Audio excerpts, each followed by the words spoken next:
and welcome to the ArchieLuxury channel. Today, guys, I have got Jamie Opulence. Jamie Good day, Opulence. Archie. How's it going? How are Hey, you? it's fantastic, and it's great to have you on the show. Sure. And Likewise, it's a pleasure to be here.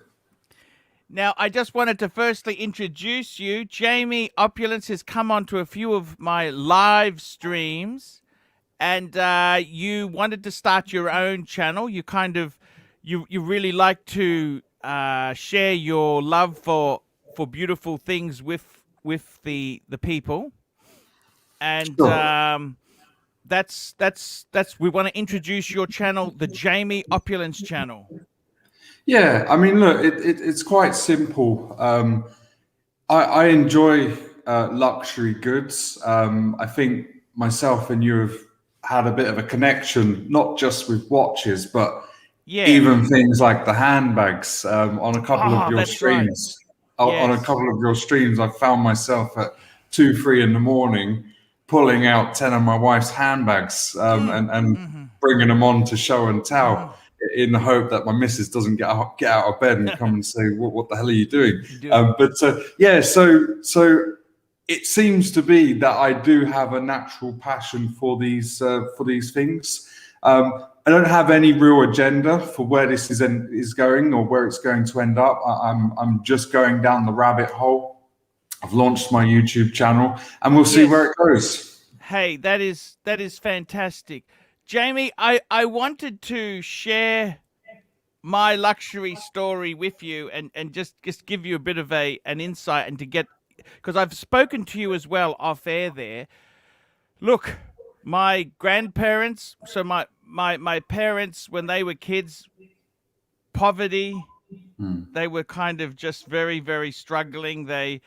My dad was aspirational middle class. He entered the middle class. You know, he got a banking job, and I, as a kid, we weren't rich, but we weren't poor. We were sort of we had a reason. It was a different era then. Mum stayed at home, and in my case, my dad, he tried to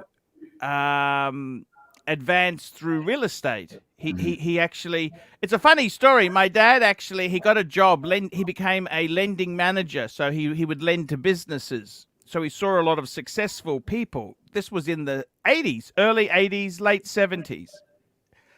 And he'd always say, "How did you become rich? You know, how did Okay. you become successful?" Okay. So And a lot of them, you would ask all the rich people, and hopefully you would pick things because up. I mean, if you were lending a couple $1 million from the bank, you obviously had, backing behind you. And Sure. a lot of them had made money through real estate. They bought an investment house, then they bought another investment house. Like, it's a bit like the game of Monopoly. My dad's dream was to have 10 investment houses he could sell and buy a motel. He wanted to have the motel. That was his Yeah. dream. Sure. In fact, my dad even had friends who managed a motel. He even managed to I remember they pissed me off because they did it on my birthday. My parents let them have a break so they could just see what it's like to manage a hotel. Sorry, a motel. Motel meaning it's just Hotel. We'll hotel do it. has the bar. A motel is just purely just rooms and breakfast. Yeah, Okay. in the UK we don't use the word motel. We use the word hotel. But I Got you. wasn't able to distinguish between Mm, motel and hotel. mm. It's an American term. They use Right. motels, like, Mm. and it's my dad. He tried through real estate, which is an area that you're in. Sure. But for myself, aspirational. It was very much. I came from Brisbane. We were kind of like a small town. Sydney was the rich town, and I remember watching game shows where they had a Mercedes Benz as the prize. I thought, oh, I'd love one of those. I wanted to try quality. What is? I remember I told you this story. I had a home economics class, and the teacher said the cheapest form of protein is liver. And I thought, what about instead of going for the cheapest, what's the tastiest? What's the best form of protein? Do we live here to live the cheapest possible life? Is that what you really want? The cheapest possible life. You would have the cheapest house. You do the minimum amount of work necessary. What is the and I wanted to try some luxury things. Is it worth it? And Yeah, well, in your we're looking to thrive and not just survive. We don't want to survive. We want to actually thrive. And so that's my story for luxury. What is your taste for luxury? What made you want to try these things? Yeah, so I mean, well, my story. I was born to military family. So I was born in Germany, a place called Hanover, in a British military hospital. My family then moved from Germany back to the UK, and obviously I went with them. So I grew up in England. When I was 17 years old, I left home, went to Spain, and I've been working in real estate, working for various real estate companies, which was for about maybe 7 years. And then I actually started my own company, and that's what I'm doing now. So, yeah, my family is not rich, wasn't rich by any stretch of the imagination. I remember as a kid, my mum had left home, so it was myself and my sister living with my dad. I remember as a kid going out on a Saturday morning to the strawberry fields, and my sister and myself climbing trees, watching my dad on his bent over picking up strawberries so he can get a bit of money to buy us Christmas presents. And you don't see that nowadays. You don't see the white English man doing strawberry picking. You just don't see that. But yeah, so that's sort of where I came from. And as things have gone well for me, I've sort of developed a taste for buying some luxury goods. But that didn't come without getting to first base. So the first priority for me was having a home, getting my mortgage sorted. And then at that point, the mind starts to wander and you start to go and chase. And a big part of my job is actually travel.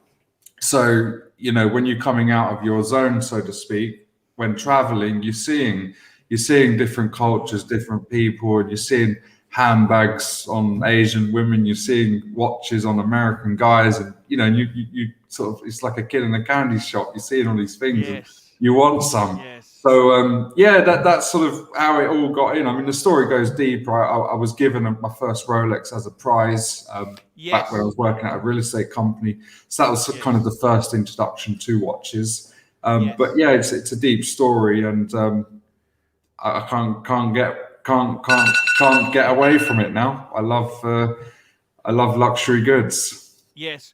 What you've also you love the pens. You like a nice pen. Yeah. Exactly. What do you find with luxury goods? What is it that you like about them? Well, I mean, they're just classy. So my handwriting is atrocious. Mm-hmm. It's absolutely atrocious. Academically at school, I was terrible. I got kicked out the last 6 months and then told to come back and do the exams. I came back, I got 7 E's and 1 F, which is just junk. So my actual handwriting is terrible. But what I really appreciate is when you're writing with the fountain pen, it's class. And then you can start exploring different color inks. And I'm kind of having a rebirth later in life. So I didn't do great with my school, but academically now I'm pretty intelligent. The thing is, I mean, to be honest with you, intelligence isn't just purely academic. Like some people, it's not the right environment. You have different troubles in your life there. And in my case, my mother died when I was in grade 11. So grade 12 is the final year. So I was trying really hard. And then you think, you just lose I never went into drugs or went off the rails, but you kind of you lose that incentive to. It's just a bit hard. Yeah. And I got to tell you, just because you don't get into, you don't get your O levels or your A levels, doesn't really mean there's No. always opportunities. The great thing about a country like England or the Western world is there's many, many, many opportunities. Yeah. And, Well, you, that's what I ended up with, because I didn't do it yeah, the easy way. I did it the hard way, but no problem. It was great fun. I really didn't regret anything that happened. For me, when I look yes, back at school, it was a buzz. It was a brilliant time on my yes, skateboard. Smoking a few joints with the friends. It was yes, fantastic. No regrets. yes, However, yes, if I was to go back now, I would be head down. I would be interested in nothing but studying. But that's knowing what yes, I know now. yes, But no yes. regrets, zero No regrets, regrets. No, no. not at all. Tell me this: your first luxury, you actually had a Hulk, a Yeah, Rolex sub. I'm actually wearing my Rolex today, nice. Submariner. Yeah, yeah. Do you miss that watch? No.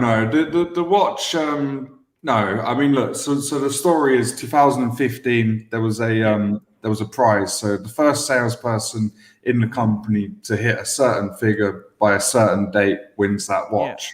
I won yeah. the watch. A couple of years went by. Things weren't great. I had to sell it. So Yes, into the pawn shop with my wife. Well, yes, I think she was my girlfriend at the time, but into the pawn shop, sold it. Didn't get a yeah, great deal. But it was more okay from myself. I made a promise, Jamie, you will get that back. yes, Yeah, so I yes. didn't see it as though it's gone, it's lost. It was Hmm. temporarily gone, but it didn't necessarily mean I have to get the Hulk back. It just meant I Yeah, had to get a watch back, a you know, significant and watch back a there. significant watch. Yeah. So yeah, that was the first watch, but yeah, the story's developed from there, and I've got a stunning watch on now, which is Yes, which is yes. I'll bring it up Yeah, to the well, camera. bring that up to the camera. Thank you, This Jamie. this morning, this is the Khaleesi Ah, dial.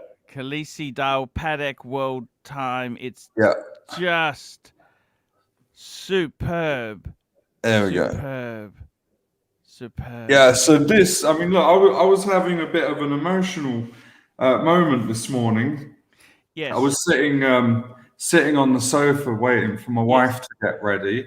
Um, yes, but I had to take her and drop her at the shopping centre. And I just looking at the watch on my wrist, and I was thinking to myself, because what they don't see, they see the watch, they see now, but they yes, don't see the sweat and tears and you know the slog to get that watch, to get yes, over the years I mean, literally, I've neglected myself by, not going to the gym, not having a yes, social life. And that's just me yes, locking myself away in this office or at home late into the night, writing articles, doing whatever I've got to do to build the business. And yes. so when I look at that watch, it's not just a material thing. It actually represents a lot, of time and effort to get it. And I think now, yeah, I've done well. Pat myself on the back. I can appreciate what's gone into that. Yeah. I got to tell you, what I really like about beautifully made things is that these are things that are repairable. So many things today are throwaway. As soon as it's broken, you toss it. Sure. Whereas these are things that are really heirloom level. They're made to last. If you look after them, and they're made to last generations. Yeah. The Patek. You never own a Patek. You merely look after it for the next gen. Yeah. It's just Well, that's it. I remember being in all the business flights, like business class seats. yes, And the in-flight magazine, the back page, it's always that Patek yes, advert. You never actually yeah. own a Patek. It's for the next generation. And I don't have anything realistically coming from my parents. When they passed, Yes, there's not really sort of anything that they can pass. But we're going to buck the trend here, and I'm going to make sure there's things that I'm going to be passing to my daughter. But it's interesting because this morning I said to my daughter, I said, this is for you one day. This is for you. yes, Or if you, because she's 7 years old, so yes, I said, this is for you or your future son, my future grandson. Do you know what she said? She goes, because to get this watch, I sold the you know, the Aquanaut, the 5167. I sold a few watches to get this. Yes. She goes, so I was saying, this is going to be yours. She goes, you said that about the last one. Because I was like to my daughter, the Aquanaut, I was like, this is going to be yours one day. And then I'm saying it about this, and she's like, love it. Yeah, you said that about the last one. I preferred the last one. It's very, very true there. It's the thing. Look, I don't know. I honestly, I think many of these things have a soul to them. Like, so much stuff is, you know, mass produced in China. It breaks, you toss it. Whereas, you know, like with the fountain pens, you got the Mont Blanc. This is a Cartier fountain pen. It's just so beautiful to write with, and it's something that you treasure. You know, it's a beautiful thing to have. And I think sometimes people get caught up in, you know, people get the wrong idea. They think you want to show off. It's to say, oh, look how. I think there is a certain element of that, particularly the Nautilus and the Aquanaut, you know, or the gold Rolexes. But that Khaleesi dial there, that's a special thing for somebody who loves that sort of watch. Let me tell you though, the element of showing off soon wears off. Now I'm 31. I'm impressionable. And all the rest of it, I'm going to be, you know, I'm not naive to think I'm not. But that element of showing off soon wears off. So previously when I had the Aquanaut, that was me thinking, yeah, Jamie, you're the cool dude. You know, you got the rose gold Aquanaut rubber strap. You're so cool. And that was just me being completely dumb on a bad path, right? Because that's not going to end well. I'm going to go on a really bad path. And then that's me sort of having an awakening and saying, no, Jamie, that's the wrong path to be on. Get rid of that watch. And you know, this isn't cool for the average 30-year-old. This isn't, you know, this isn't. Do you know what I'm saying? This is a gentleman's watch. This is class. This is art. This is exactly. So exactly. Yeah. It definitely is there. It's I think that the whole thing is too, you know, I get a lot of joy in giving some pieces to my wife and that there. It's not purely to buy things for me. It's kind of they're nice. They're nice. I mean, that watch there is very understated, really. You know, it's not a flat, you know, a normal person says, oh, they would think that watch is like 300, 400 pounds. They don't realize it's considerably more. Yeah, it's very distasteful to, you know, hey, look at my watch, it's worth this much. So you don't need, you don't need, and that's all that matters. You and your wife. If your wife knows you're doing well, great. But you don't need the world to know. It's about you and your wife. No, that's very, very true there. I also, you know, like yourself, you love to give with your wife. I've seen a lot of your videos. That's very important for me, you know, spreading and sharing the wealth, equality, and, you know, why not? You're going to adorn yourself in all these sort of treasures. You've got to do it to your wife and your kids. Absolutely. Exactly. And, you know, it's a lot of fun there. It's a lot of fun, and you know, I must say, with myself there, we've actually, you know, with COVID and that there, we've done 5 international trips as a family. 5, you know, and that's kind of a big sacrifices we've made there to luxury itself is not just a material item. It's memories you create. You know, it's sort of, and, you know, particularly with COVID, you never realized, hey, you may not be able to travel. This is a huge shock. Huge shock. But when we can travel, my God, we're gonna enjoy it, and we'll enjoy it way more than if it was just another trip. Yeah, exactly right. So tell me this, Jamie. are you after something? What's your next luxury thing you want there? Yeah, I am. There's probably two, maybe three things that I really want next. So one is a Cartier pen. So Yes. yeah, I definitely want to get another. Well, there's two pens I want. There's a Cartier pen that I want, and also want a DuPont pen, which Yes, they're is the William beautiful. Shakespeare version. And Yes. then the third Yes. thing is a lighter from DuPont, the William Shakespeare. Ah. I don't smoke, Yes. but I can appreciate the lighter, and Yes, it's a beautiful thing. you know these are all things that I can you know have and tuck away, and you know it's all Exactly. about securing the future, and these are all things that hold value that you know we can Yes. liquidate if times of crisis. But yeah, so that those are the things that I'm you know that are going around in my head right now. Of Jamie, you want Yes. these? Yes. Yes. No, that's fantastic there, Jamie. So look, guys, I really encourage you to go and take a look. You've got a great video on the Patek. Well time. You've got a great video on your channel. So Jamie Opulence. You're going to be making some more videos, Jamie? Yeah, exactly. So I've got items that I'll be showing, but I'll also be showing experiences. You know, so as travel gets going again, you know, the first place I'm going to be going is back to Asia, so Singapore, Kuala Lumpur. You know, so that there's enjoyable moments that we can show, and Yes. it's really just about giving people, you know, something to believe in that they can also achieve, you know, if they put their mind to it. So yeah, I'll be Yes. making more videos. There's no agenda, no real plan. We'll just go with the flow, and hopefully it's all positive, and you know, both myself and the viewers can enjoy the ride. Hey, that's fantastic, Jamie. So check out the channel. I'll put a link in the corner. There's a link, little question mark. Click on that and take a look at the Jamie Opulence channel. And Jamie, we will see you next time. Pleasure, Arch, Thank and good you. evening. Goodbye. No worries. Just hang on there.